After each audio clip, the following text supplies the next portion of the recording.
Original মধু খুঁজে খুঁজে হয়রান, মধু নিয়ে ব্যবসা করতে চাচ্ছেন, শুরু করতে পারছেন না, এই অফিসের ভিতরে সুন্দরবনের মৌয়ালরা তারা মধু নিয়ে এসে আমাদের এই অফিসের ভিতরেই দিয়ে যায়। কোথায় আমাদের এই অফিসটা একটু দেখায়, আসো। মানুষের বসবাস শেষ এবং সুন্দরবনের শুরু এইখান থেকে। আমাদের মৌয়াল ভাইদের নৌকা ওখানে রিজার্ভ করা। আসসালামু আলাইকুম। আপনি মধু, অরিজিনাল মধু খুঁজে খুঁজে হয়রান, মধু নিয়ে ব্যবসা করতে চাচ্ছেন, শুরু করতে পারছেন না, কারণ আপনি অরিজিনাল মধু সোর্স করে পাচ্ছেন না বা খুঁজে পাচ্ছেন না।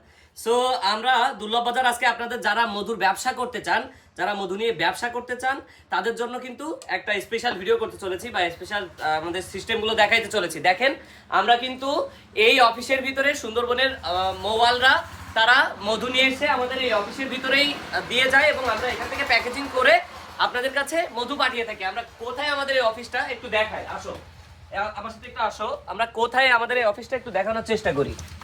সো দেখেন, আমাদের এই অফিসটা কিন্তু বাংলাদেশের সাতক্ষীরা জেলার একেবারে যে মানে মানুষের বসবাস শেষ এবং সুন্দরবনের শুরু এইখান থেকে। এই সুন্দরবনে এইদিকে যত আপনার নজর যাবে সবই সুন্দরবন। ওই পাশে দেখেন নৌকা, আমাদের মৌয়াল ভাইদের নৌকা ওখানে রিজার্ভ করা, সব বাধা। আর আমাদের অফিসটা কিন্তু এই সুন্দরবনের পাশে, আমাদের বাসাটাও ওই যে দোতলা। সো বুঝতেই পারতেছেন, আমরা একেবারে সুন্দরবনের পাশে। এখানে মৌয়ালরা এসে আমাদের কাছে মধু দিয়ে যাচ্ছে, আমরা আপনাদের কাছে মধু পাঠিয়ে দেবো। যারা মধু নিয়ে ব্যবসা করতে চান, আপনার বিজনেস কেরিয়ার শুরু করতে চান, তারা দুর্লভ বাজারের হোয়াটসঅ্যাপে অথবা ওয়েবসাইটে নক দিতে পারেন এবং এখান থেকে বিশ্বস্তভাবে মধু নিয়ে আপনারা ব্যবসা করতে পারেন। এবং যারা খুচরা নেবেন নিজে খাওয়ার জন্য বা ফ্যামিলির জন্য, বা প্রবাসী ভাইয়েরা যারা আপনারা ফ্যামিলির জন্য অথেন্টিক মধু পাঠাইতে চান, তারা কিন্তু নির্দ্বিধায় দুর্লভ বাজার থেকে মধু নিতে পারেন। ধন্যবাদ।